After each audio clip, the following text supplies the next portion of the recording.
It all started in early 2024 on Hinge. I'm a graphic designer, always sketching in coffee shops, and Alex was this charming entrepreneur with a smile that could light up a room. Our first date was straight out of a rom-com. We got caught in a rainstorm, laughed it off over hot chocolate, and ended up dancing at a dive bar until 2 a.m. By month 3, we were inseparable, sharing dreams of traveling the world and starting a creative business together. Our relationship went viral when Alex proposed to me at Coachella, a grand gesture with fairy lights and a ukulele serenade that got 2 million views on TikTok. Comments flooded in, "This is true love. You guys are soulmates." I believed it too. We were planning to move in together, and I was already picturing our future. Kids, a dog, the whole fairy tale. But there were tiny cracks I ignored. Alex was weirdly private about their phone, always tilting it away when texting. They'd take work calls at odd hours, claiming their startup demanded it. My best friend Maya raised an eyebrow, saying, "That's a red flag, girl." I brushed it off. Love makes you blind, right? Plus, I didn't want to be the paranoid girlfriend snooping through their stuff. I told myself our forever relationship was perfect. We moved into a cozy apartment in July 2024, and that's when things got weird. Alex started staying out late, blaming investor meetings. Their social media was locked down tighter than Fort Knox, and they'd get cagey when I asked about their past. One night, I saw a Reddit post on r/relationship advice about a guy whose partner was hiding a double life. The comments were brutal. "Check their phone! Run, don't walk!"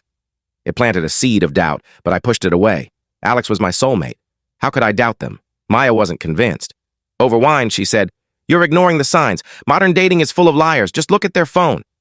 I laughed it off, but her words stuck. I started noticing more.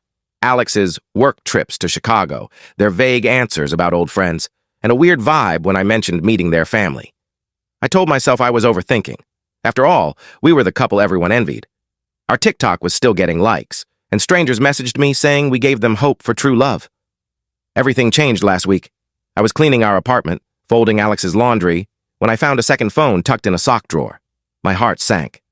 I know I shouldn't have, but I unlocked it. The passcode was our anniversary, which felt like a cruel joke. There were messages to someone named Jen talking about our daughter's preschool and when you're back in Chicago. Photos showed Alex with a woman and a toddler, smiling like a perfect family. My hands shook as I scrolled through years of texts proving Alex wasn't just cheating, they were married with a kid.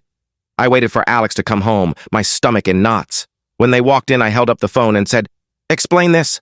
Their face went pale. They collapsed on the couch, tears streaming, and spilled everything. They'd married Jen in a drunken Vegas trip 4 years ago, had a daughter, and never divorced because of legal complications. They swore they were separated, that Jen meant nothing, and that I was their true soulmate. "You're my forever," they sobbed. "I was going to tell you, I swear." I was numb. The person I'd built my life around had lied for over a year. I asked them to leave, and they did, begging me to think it over. I haven't slept since. Part of me wants to believe their story.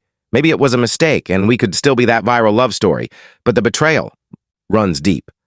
I keep hearing Maya's voice. "You deserve better." Am I the asshole for wanting to end this forever relationship? I posted a shorter version of this story on r/relationships a few days ago, and it blew up. 10,000 upvotes and hundreds of comments. Some said, "NTA, dump them. They're a walking red flag." Others urged me to hear Alex out, saying, "People make mistakes. Maybe it's salvageable." One commenter wrote, "You're not just grieving the relationship, you're grieving the future you imagined. Prioritize your mental health." That hit hard. I started therapy, something I'd avoided because I thought, happy couples don't need it. My therapist helped me see how I'd tied my self-worth to Alex's validation. I was so caught up in our soulmate narrative that I ignored my own needs. Reddit's advice, even the harsh stuff, woke me up. I realized I'd been romanticizing a lie. The comments about self-discovery and empowerment stuck with me. One user said, "Your forever relationship isn't with Alex, it's with yourself." I cried reading that. I told Alex I needed space, and they've been texting nonstop, promising to fix everything. But I'm done. I packed their stuff and left it with Maya. I'm not ready to forgive someone who built our love on a lie. Instead, I'm focusing on me. I started working on a graphic novel, something I'd shelved during our whirlwind romance. It's about a woman rediscovering her strength after heartbreak. Pretty on the nose, I know. I posted a sketch on Instagram, and it's already getting traction. A local gallery even reached out about showcasing my work. Last night, I went to an art event and met someone new, a quiet photographer named Sam who asked about my sketches instead of my relationship status. We talked for hours, and while I'm nowhere near ready to date, it felt good to connect without the weight of forever expectations. For the first time, I'm excited about my own story, not some viral fairy tale. AITA for walking away from my soulmate? I thought Alex was my forever. But I'm learning that true love starts with loving myself. I'm not the perfect protagonist in this love story. I ignored red flags, got swept up in a fantasy, and maybe hurt Alex by not hearing them out. But I'm choosing me now. My graphic novel is taking off, and I'm finding joy in small things, sketching at dawn, coffee with Maya, even this Reddit thread. Thanks for watching my saga. Any advice on moving forward?